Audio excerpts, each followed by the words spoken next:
Assalamualaikum warahmatullahi wabarakatuh. Apa kabar anak-anak semua? Perkenalkan, nama Ibu Dinda Fadilah. Ibu adalah mahasiswa UPI Kampus Cibiru yang sedang melaksanakan PPLSP di SD Ar-Rahmat. Untuk pembelajaran tematik kelas 5 kali ini akan disampaikan oleh Ibu. Jangan lupa untuk ditonton videonya sampai akhir ya.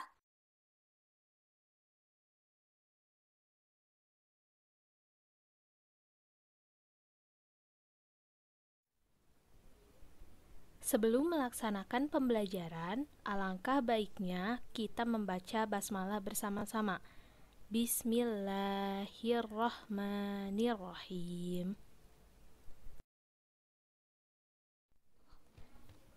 Kali ini kita akan belajar mengenai tema 8, subtema 1, pembelajaran 5 dan 6.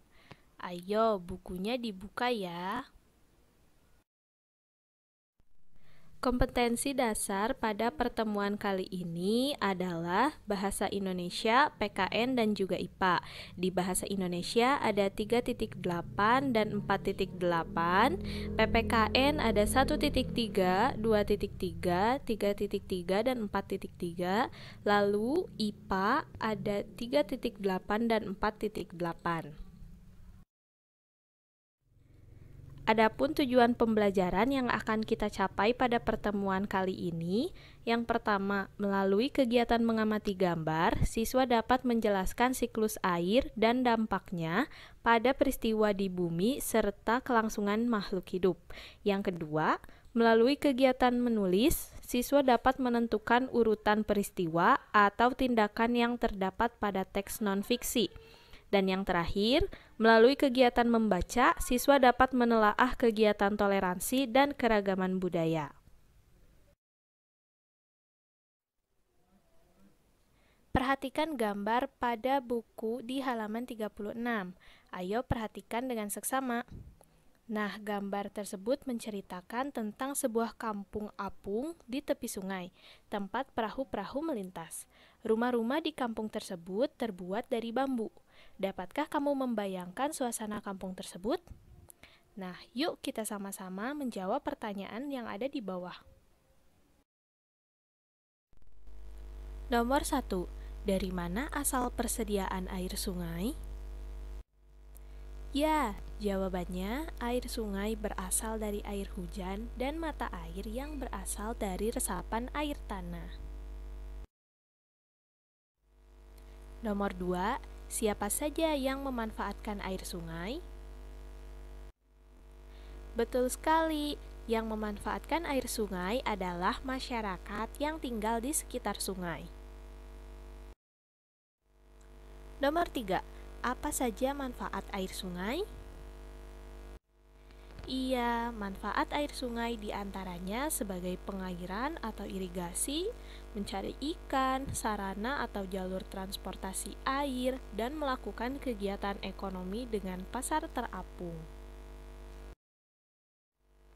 Nomor 4, apakah persediaan air dapat berkurang karena menguap saat terkena panas matahari? Iya, jadi anak-anak, air sungai untuk sementara dapat berkurang atau surut karena menguap saat terkena panas matahari, namun akan kembali bertambah saat turun hujan.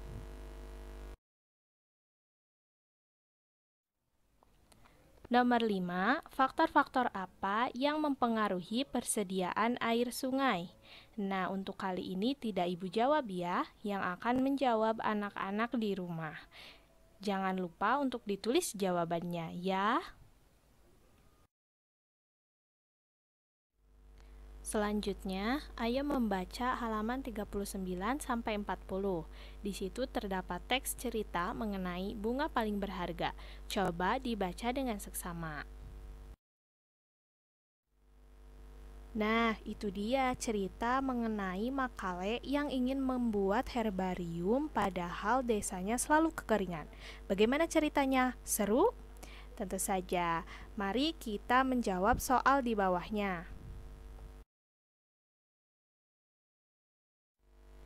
Ayo menulis halaman 40-41. Nanti anak-anak tulis jawaban dari pertanyaan-pertanyaan berikut di buku masing-masing ya. Nah, kita ke pertanyaan pertama.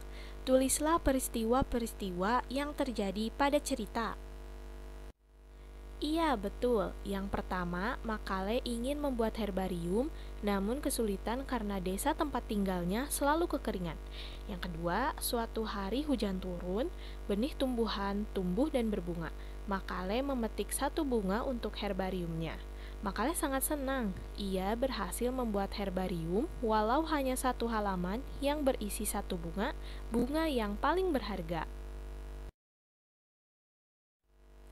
Nomor 2. Tuliskan urutan-urutan peristiwa pada cerita. Iya, yang pertama, Macaulay tinggal di sebuah desa yang selalu kekeringan. Kemudian, Bu Mala gurunya memberi sebuah buku tulis untuk diisi karya apapun. Lalu, Macaulay ingin membuat herbarium. Pada suatu kesempatan, ia memetik sekuntum bunga merah untuk herbariumnya. Lalu, walau hanya satu halaman, ia sangat senang karena bunga itu bunga paling berharga di dunia. Pertanyaan nomor 3. Tulislah kembali cerita tersebut dengan bahasamu sendiri. Tuliskan dengan ejaan yang benar. Nah, untuk soal kali ini, anak-anak semua yang harus menjawabnya. Tulis di buku masing-masing, jangan lupa untuk menuliskannya dengan ejaan yang benar. Semangat!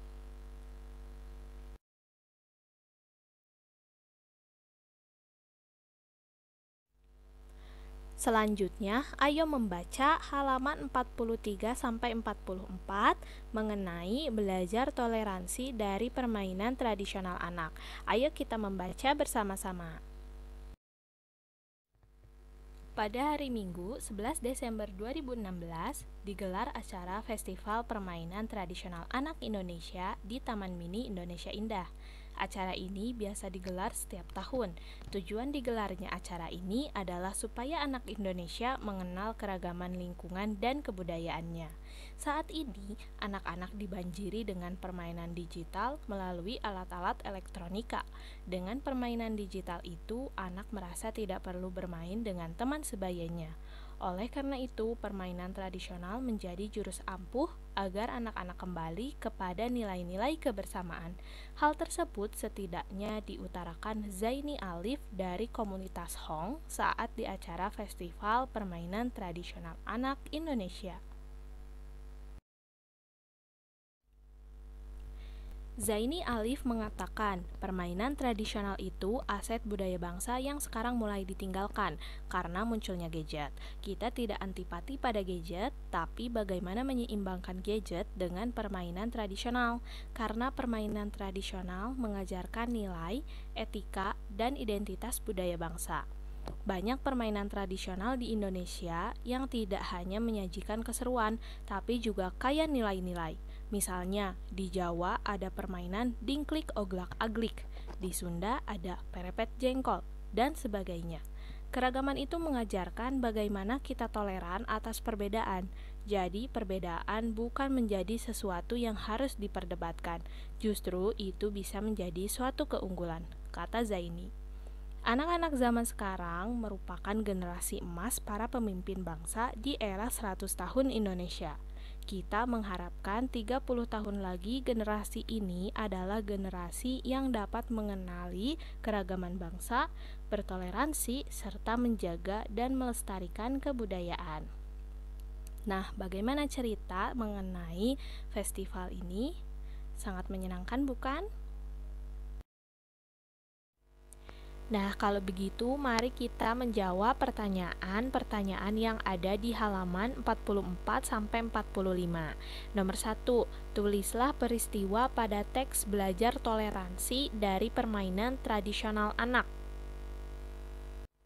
Ya, peristiwa pada teks belajar toleransi dari permainan tradisional anak adalah digelarnya acara Festival Permainan Tradisional Anak di Taman Mini Indonesia Indah. Nomor 2, keragaman apa yang disebutkan pada teks? Betul, keragaman permainan tradisional. Nomor 3, sikap apa yang dapat saya tiru dari teks? Sikap toleran atas perbedaan. Jadi, perbedaan bukan menjadi sesuatu yang harus diperdebatkan, justru itu bisa menjadi suatu keunggulan.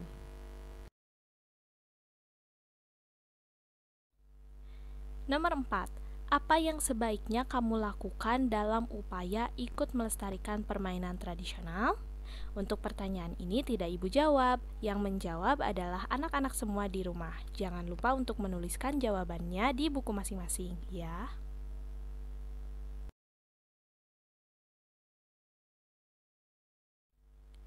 Nah, itu dia pembelajaran kita hari ini. Maka dari itu kita memiliki 3 tugas. Yang pertama, di halaman 39 nomor 5, kemudian di halaman 41 nomor 3, dan di halaman 45 nomor 4.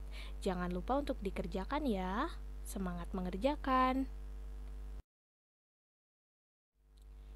Nah, itu dia pembelajaran kita mengenai tema 8, subtema 1, pembelajaran 5 dan 6. Jangan lupa untuk terus semangat belajar dan jaga kesehatan. Kita akhiri pembelajaran hari ini dengan membaca hamdalah bersama-sama. Alhamdulillahirabbil alamin. Sampai jumpa lagi. Wassalamualaikum warahmatullahi wabarakatuh.